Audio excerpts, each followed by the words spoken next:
Morohoshi Daijiro é um daqueles grandes autores dos quadrinhos japoneses, extremamente influentes no Japão, mas que são pouquíssimos divulgados e conhecidos fora do Japão. Para ter uma noção da importância do Morohoshi, o Miyazaki e o Takahata, os fundadores do estúdio Ghibli, mais de uma vez já falaram sobre a influência que os trabalhos do Morohoshi tiveram nas produções do Ghibli. Inclusive, o Miyazaki originalmente queria que o Morohoshi tivesse desenhado a versão em quadrinhos do Nausicaa. Outro que já manifestou várias vezes a influência do trabalho do Morohoshi é o Ano Hideaki, o criador de Evangelion. Mais de uma vez, o Ano comentou como ele criou Evangelion tentando reproduzir uma impressão e uma sensação que ele teve ao ler uma história do Morohoshi chamada Kage no Machi, a Cidade das Sombras, que é uma história sobre uma cidade em que de repente aparece uma criatura gigante do nada e começa a andar pela cidade. Muito das proporções e da linguagem corporal dos Evas no Evangelion são inspiradas diretamente nas formas físicas do gigante do Kage no Machi, aqueles braços longos, aquela postura curvada. Um Eva praticamente é o gigante do Kage no Machi vestido com aquela armadura futurista. E também Kage no Machi foi precedente para o Shingeki no Kyojin, né? A ideia dos gigantes que invadem uma cidade e começam a aterrorizar tudo. O Morohoshi começou a publicar quadrinhos em 1970, quando o Tezuka decidiu publicar uma história dele na Kon, que era a revista que o Tezuka criou para concorrer com a Garou e que tentava buscar um público mais adulto para os mangás. E ele ficou um pouco mais famoso em 74, quando ele começou a publicar o Yokai Hunter na Shonen Jump, que era a história de um professor que investigava casos sobrenaturais envolvendo yokais e outras coisas fantásticas. Mas apesar desse trabalho na Jump, a produção do Morohoshi é mais voltada para o público seinen. O Morohoshi ele tem uma clara influência do Mizuki Shigeru e do Mezu Kazuo. Então ele trabalha com o terror e com o sobrenatural. É um terror que não é tão visualmente intenso, assim, repetido. O Morohoshi ele tem aqueles monstros bizarros e terríveis, mas ele não fica exibindo essas imagens grotescas com uma grande frequência, como faria o Ito, por exemplo. Geralmente ele guarda o monstro para o final, ou então no final as histórias deles costumam ter uma reviravolta assim, que espanta. Ele trabalha muito com a ideia do fantástico, do sobrenatural, mas a partir da estranheza. Muitas das histórias do Morohoshi são baseadas em contos folclóricos, na mitologia chinesa, ou então em lendas urbanas, e ele reconstrói essas histórias como terrores ou a partir da ideia da estranheza. Em 2003, ele publicou pela Kodansha o Shikaban Chorui Zufu. A tradução seria algo como o Guia Visual Particular de Espécies de Aves. É uma coletânea com várias histórias produzidas entre 2000 até 2003 e que o tema em comum são histórias com aves. Então a própria capa, os termos que ele usa no título e nas imagens da capa e dentro remetem diretamente nas ilustrações com propostas científicas de fazer catalogação de plantas e animais que são comuns de uso na biologia. Então, nessa coletânea ele apresenta várias histórias e o que elas têm em comum são o fantástico baseado no uso de imagens de aves, mas muito das histórias deles são baseadas em estranheza, na sensação de estar se explorando alguma coisa, mas alguma coisa que está fora do lugar, que está errada. A primeira história que tem nessa coletânea se chama O Vendedor de Pássaros. E basicamente ela começa com um vendedor ambulante carregando várias coisas, que chega numa cidadezinha pequena, e entre os vários objetos que ele está trazendo para vender, ele comercializando, ele tem uma gaiola, e dentro dessa gaiola tem um corvo. E a questão é que quando perguntam para ele do que se trata, ele não entende muito bem. Ele diz que ele conseguiu o corvo no negócio e que se chama pássaro, mas ele não sabe muito bem para que serve. Então o personagem principal é um menino que fica meio fascinado com aquele pássaro, ele nunca tinha visto um antes, e começa todo dia a visitar o vendedor para ver se ele já vendeu o pássaro. Só que uma coisa estranha, meio sem explicação na história, é que essa cidadezinha onde o vendedor de pássaros chega, ela fica dentro de tubos. É como se fosse uma grande rede de tubulação e canos subterrâneos, e toda a cidade e essa sociedade existe dentro desses encanamentos. Então, eles nunca viram um pássaro, o vendedor recebe várias propostas do pássaro. Primeiro vem um homem que quer comprar o pássaro para comer. Ele pergunta, isso é de comer? Daí ele tenta comprar o pássaro, mas ele fica na dúvida se é de comer ou não e acaba desistindo porque acha que não vale a pena investir se ele não sabia se realmente era para comer ou não. Depois tem uma mulher rica que vive nessa cidade subterrânea. Ela tem uma coleção de animais de estimação e ela ficou sabendo que os pássaros têm voz bonita. Então ela quer comprar o pássaro para cantar para ela. Só que não é um pássaro que se costuma apreciar pela voz, é um corvo. Então o corvo começa a grasnar e ela acha aquilo horrível e expulsa o menino e esse vendedor de pássaros. Só que nessa cidade também tem um homem que ele é responsável pela guarda do acervo da memória perdida desse lugar. Então ele vive num tipo de laboratório com vários computadores dos anos 90, cheios de CD-ROMs e de disquetes, e quando alguém tem que descobrir alguma coisa, precisa de uma informação, recorre a ele. Então eles tentam pesquisar o que seria um pássaro, eles procuram por tori, né, o tori, que é a palavra pássaro em japonês, e eles chegam no yakitori, na galinha frita. Então ele começa a ver várias imagens no computador de pratos feitos com galinha frita, galinha assada, e ele pergunta pro menino, isso é um pássaro? Eles ficam na dúvida se aquilo é o pássaro ou não é. Então depois deles tentando descobrir o que fazer com o pássaro, esse pesquisador consegue achar uma palavra relacionada com o pássaro nesses computadores, nesse banco de dados dele, que é pena. E a pena leva para asa, e a asa leva para céu. E eles simplesmente não sabem o que significa nenhuma dessas palavras. Nesse mundo subterrâneo deles, dentro dessas tubulações, não existe nenhuma dessas coisas. Então toda a história é sobre eles tentarem descobrir o que é céu, aonde estaria o céu, porque se eles souberem o que é céu, eles vão saber para que serve o pássaro. Outra das histórias que tem aqui é o pássaro que voou para a torre. Basicamente é a história de um homem que ele meio perdeu a memória e ele está se acostumando a viver em numa vila que recebeu ele, mas essa vila também existe dentro de uma caverna. E essa caverna fica numa torre enorme. Então uma torre gigantesca que quando ele olha para fora não se vê nada, porque não se enxerga nem o fundo nem o céu. E o mundo é todo acinzentado. Então, dentro dessa torre existem várias pessoas que vivem lá há muito tempo, ninguém sabe o direito desde quando. Tem toda uma religião que administra essa cidade, e no centro dessa cidade, dentro da caverna, tem uma fonte de luz no topo, em que ele não consegue nem olhar diretamente para aquela luz. Mas eles acreditam que é um presente de Deus. Então o mundo deles vive dentro dessa torre. E eles sabem que no andar de cima e no andar de baixo da torre existem outras cidades parecidas com as dele.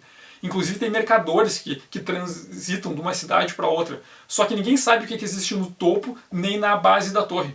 E esse homem ele fica obcecado, porque ele vai para a porta dessa torre caverna e lá no longe ele vê algumas colunas e ele fica imaginando, será que aquilo são outras torres? Será que aquilo são outros mundos? O que existe lá? E do lado de fora da torre existem umas criaturas pássaro, umas criaturas humanoides cobertas de pena. E de vez em quando elas atacam pessoas que fazem o caminho pela escada em espiral que existe em volta da torre, indo para o mundo superior ou para o mundo inferior, né, que são as cidades de cima e de baixo. E ele começa a ficar obcecado, porque ele quer conhecer por que essas criaturas são tratadas como animais e não como pessoas. Porque quando uma delas entra dentro da cidade, elas são expulsas, são espancadas, tentam matar elas. Por que eles têm essa aversão por essas criaturas?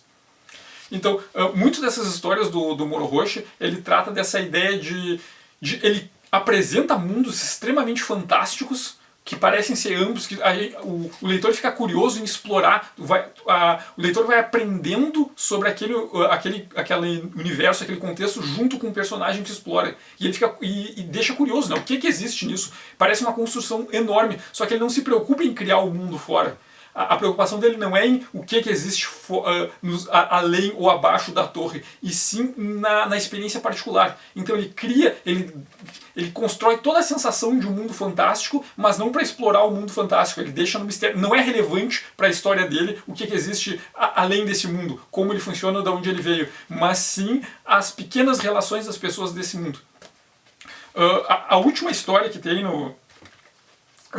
nesse volume, que é uma que eu gosto bastante também, Eu Vi um Pássaro.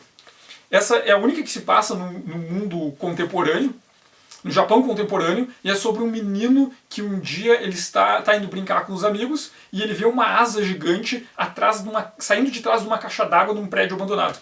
E ele tenta falar isso para os amigos dele e nenhum deles leva a sério. Até que um dos meninos acredita. Então os dois decidem montar uma vigia para descobrir o que é aquela asa gigante que tem na caixa d'água do prédio abandonado. Então eles encontram um outro prédio e escalam pela saída de incêndio desse prédio. E quando eles estão lá em cima, eles são contatados por um outro menino. Aquele prédio em que eles subiram é um hospital e dentro desse hospital tem um menino que está internado, aparentemente ele está doente, ele está sempre com os roupões de hospital e tal. E durante a tarde ele não vai para a escola, mas depois do que seria o horário da escola, ele dá uma escapadinha do quarto dele para ir com esses dois meninos e os três ficarem observando o que seria aquela asa misteriosa que aparece atrás da caixa d'água. E eles começam a imaginar, é um pteranodonte, é um morcego, é uma arpia. Então é toda sobre esses três meninos, sendo que um deles eles estão conhecendo e ele vive aquele mundo isolado do hospital, ele não vê nada, até ele conhecer esses meninos e junto com eles começar a imaginar o que seria esse prédio abandonado que tem do outro lado da rua. Então, de novo, tem todo um contexto do fantástico, mas o importante aqui pro Morohashi não é descobrir as respostas em si, mas sim as pequenas relações particulares dessas pessoas que vivem nesse universo misterioso. Já em 2007, ele publicou um segundo volume, né, que é uma continuação, que é o Shikaban Gyoru Zufuki. Esse aqui é o guia visual particular de espécies de peixes. Então da mesma forma da outra coletânea, esse aqui são histórias publicadas originalmente entre 2004 e 2007, essa edição é de 2007, só que aqui a temática é só histórias de peixes. Então, a primeira história é a princesa sereia do fundo do mar. Ela fala de uma menina sereia, que é a princesa das sereias, que ela vive numa profundidade no mar abissal, com os animais. Ela conhece, o pai dela é o rei, nunca tem tempo para ela, então ela está interagindo com as outras pessoas, com a avó dela que conta histórias para ela. E um dia ela vê um peixe gigante, que ela acha muito estranho, porque é um peixe gigante, com a pele dura, ele não tem boca, e através dos olhos dela, ela vê um sereio lá dentro, que parece que foi engolido. Então ela tenta contar para as pessoas que viu aquilo, e daí explicam, não, isso não é um peixe, e não é um sereio, um merme, sei lá como quero chamar, é um submarino. É um veículo dos humanos. E dela quer saber o que são os humanos. Não, os humanos são umas criaturas estranhas que a parte de cima deles é como as sereias. Só que a parte de baixo deles é meio deformada, como se fosse um caranguejo que só tem duas patas. E ela fica imaginando como será esse mundo de cima. Então ela começa a conversar com outros animais para tentar descobrir o que existe no mundo lá em cima. E ela começa a ficar obcecada, ela só quer saber o que existe nesse mundo lá de cima, o que são os humanos. E começa a conversar, tem uma hora que ela encontra uma baleia cachalote que visitou o mundo da superfície, de vez em quando ela sobe e desce e conta para ela. Só que a avó dela fica preocupada, que ela conta que um dia a mãe dela também ficou obcecada com a superfície, tentou subir e foi atacada pela Lula vampiro do inferno. E matou a mãe dela. Então a sereia ela fica meio com pânico, ela tem medo de ir muito para um nível muito alto e ser atacada pela Lula vampiro do inferno. Mas mesmo assim ela quer muito conhecer a superfície. Então toda a história é sobre essa sereia que vive nesse fundo do mar, explorando esse fundo do mar, mas ela sonha com um mundo superior que ela nunca viu e talvez nunca possa ver. Então, de novo, existe todo esse mundo fantástico, mas a importância da história não é sobre o tema principal, não é o fantástico, e sim são as pequenas relações dentro desse mundo. Tem outra história também interessante, que é o Vieram os Peixes, que é sobre os mesmos meninos na cidade subterrânea que fica dentro dos tubos, que aparecem no volume anterior, só que aqui eles ficam curiosos porque alguém disse que achou um peixe. Então eles vão ver esse peixe que a pessoa achou no lixo e ficam curiosos o que é aquilo, eles nunca viram um peixe. Então eles levam para o responsável pelos computadores, pelas informações, e ele conta para eles, não, aquilo ali é um peixe robô. Aquele peixe é um robô. e que existe um pescador na vila. Eles vão conhecer o pescador e o pescador vai ensinar eles a pescar. Então ele vai pescar nos canos. Existem alguns tubos de água que são quebrados e se eles baterem e usarem varas de pescar, eles conseguem pescar esses peixes robôs dentro dos canos. Então o pescador ensina as crianças a pescar, e daí é sobre eles tentando descobrir o que são esses peixes e da onde esses peixes vieram. Inclusive na capa, o peixe robô, o Morohoshi chama de alguma coisa que alguém sonhou na cidade subterrânea. Então é como esses peixes robôs, de onde eles vêm e o que seriam peixes. De novo, mesmo nesse mundo subterrâneo, essa cidade que parece, sei lá, um futuro pós-apocalíptico, em que os humanos vivem no subterrâneo, Morohoshi não se preocupa em explicar de onde é que eles vieram ou para onde que eles vão. A questão é, de novo, essas crianças tentando explorar e as pequenas experiências delas nesse mundo. Tem outra história tem várias histórias muito loucas nessa aqui, mas uma mais curiosa é que eu acho uma das mais interessantes desse volume, é o homem que sonhava com peixes. É sobre um japonês, esse aqui também se passa no Japão contemporâneo, é sobre um homem que ele trabalha numa empresa, um trabalho chato de escritório, tem uma esposa que ele tem um casamento bem merda, assim, eles não têm uma relação boa, o filho dele não se interessa por nada que ele se interessa, mas ele é muito fã de peixes, então tem um monte de livros sobre criaturas do mar, ele monta maquetes do fundo do mar, ele é obcecado com tudo que é no fundo do mar, é a obsessão dele. Quando ele não está fazendo o trabalho dele, que ele não gosta, ou tendo um relacionamento ruim com a família, ele está nesse mundo dele dos peixes, que ninguém mais se interessa. Só que ele começa a ter sonhos. Primeiro ele começa a sonhar que ele é um peixe. E conforme a vida dele vai dando errado, ele vai tendo problemas, se frustrando, cada vez, cada noite, o sonho dele continua o sonho anterior. Então nesse sonho anterior, ele passa a sonhar que ele era um peixe, mas que o peixe ganhou pernas. Depois ele começa a sonhar que ele é um peixe que ganhou pernas e está caminhando pela praia. Então ele percebe, ele é um peixe com pernas nu, então ele rouba uma roupa no sonho para vestir. Só que quando ele está acordado, a vida dele começa a dar tudo errado. Ele descobre que a esposa dele tem um caso com outro homem, no trabalho dele ele tem problemas e tal, e então todo mundo ri dele no trabalho, ninguém leva ele a sério. Então ele meio que ele começa a ter desmaios e tem um ponto da história que não dá mais para entender direito quando ele está sonhando e quando ele está acordado, e ele começa a misturar coisas. Então quando ele está acordado, ele é humano, ele começa a ver que as pessoas têm cabeça de peixe e os peixes têm cabeça de humanos. E quando ele está no mundo dos sonhos, ele é um peixe com braços e pernas. Então é uma experiência bem surrealista, assim. E de novo, o Morohoshi não quer explicar. O ponto dele é essa experiência surrealista que esse personagem tem. E já os desenhos do Morohoshi ele são bem específicos, assim. Tanto que o Tezuka disse algumas vezes que o Morohoshi tinha um problema para ter assistentes. Então o Morohoshi ele desenha quase tudo sozinho. Porque ele tem um problema que é difícil duplicar o estilo dele. Então os assistentes não conseguiam trabalhar com ele. Porque o desenho dele, apesar ele desenha com caneta, ponta fina, nanquim, mas ele desenha muito como se fosse um desenho a lápis. Ele tem um estilo que é baseado não em linhas longas com a caneta, mas em pequenos traços segmentados, sabe? Como se fosse um desenho, um rascunho que se faz a lápis. Então ele faz com caneta. Inclusive, algumas das páginas coloridas dele, ele nem usa nanquim, ele bota a tinta direto sobre o desenho a lápis. Então ele tem esse desenho muito específico, assim, que ele é um autor dos anos 70, mas é difícil achar, apesar de ter essa influência do Mizuki, do Umezo, ele tem umas características muito específicas que distinguem bastante essa arte dele. Então, assim, o Morohoshi eu acho um autor sensacional.